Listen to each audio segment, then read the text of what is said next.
Martin, last time we spoke, we had a cast of thousands here, all ready to go to the Ted Wragg Trust Awards night. You were there. Tell us how it went. Yeah, so it was last Thursday. We had a fabulous night. It was a really good occasion, celebrating successes across the trust from all the schools in the trust, and we had some successes. So our very own Paul Boys came away holding the trophy up high as inspirational leader of the year across the trust.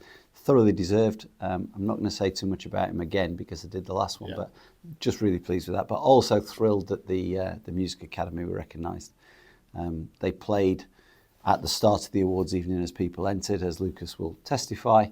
They were their normal brilliant selves, so it was nice for them to get an award as well. Brilliant. And of course, it's not all about take from the trust, is it? I mean, the trust is a very collaborative organisation. There's a lot of turning and throwing, and Paul and Claire are putting something back, if you like. Yeah, so they presented last night to the deputy head group, the quality of education deputies, and let's not beat about the bush. They were asked to present, I would imagine, predominantly because of the results that we got last year and the year before. But it's really nice, and it is a chance to put something back. So they presented to all the other schools in the trust. I guess just about what we do and why we do it, and maybe more importantly, kind of the hows of what we do, how we structure things and how we organise things.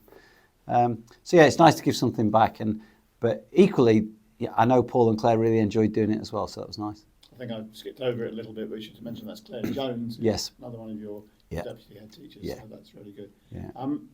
We're on the verge of half term. It seems to have flown by this first part of the school year. I'm glad you think so. And it's a 2-week half term, isn't it? It's for the children. It's a 2-week half term for the children after an 8-week half term for the staff, which has actually even for me has felt quite long this time.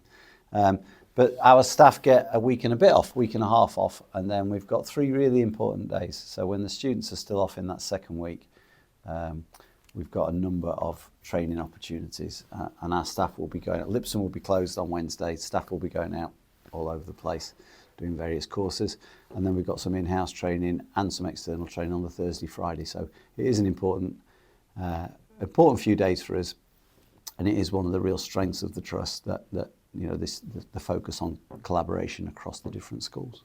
Brilliant. And we should say that we've gone into half term with a nice celebration breakfast for some of lots of our year 7s. Tell us what that was. Well, you came this morning, didn't you? It was lovely. I think we had about 140 of them in there.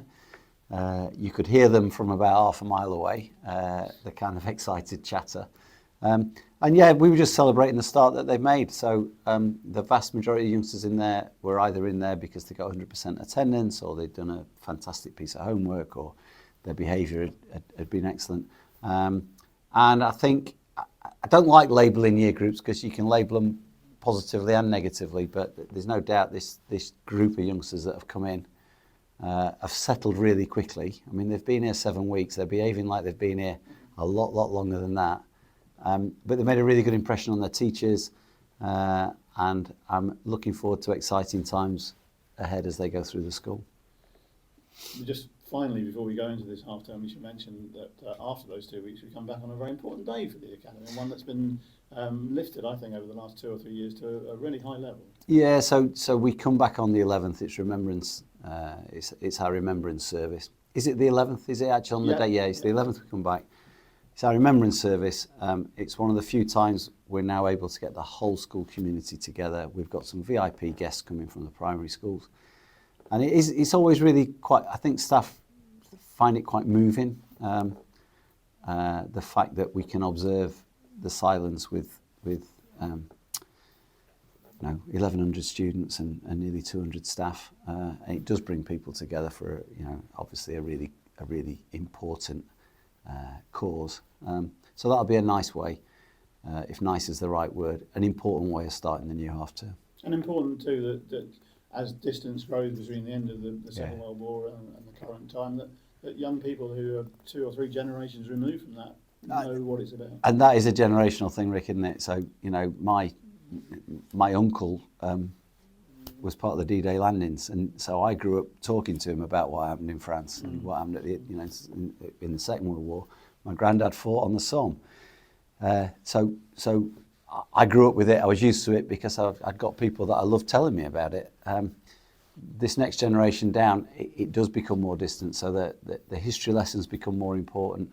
But the chances to commemorate as a school community, I think, are vitally important. So yeah, it's important that we do it and that we do it well. Brilliant.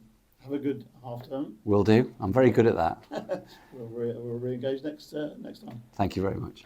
Thank you.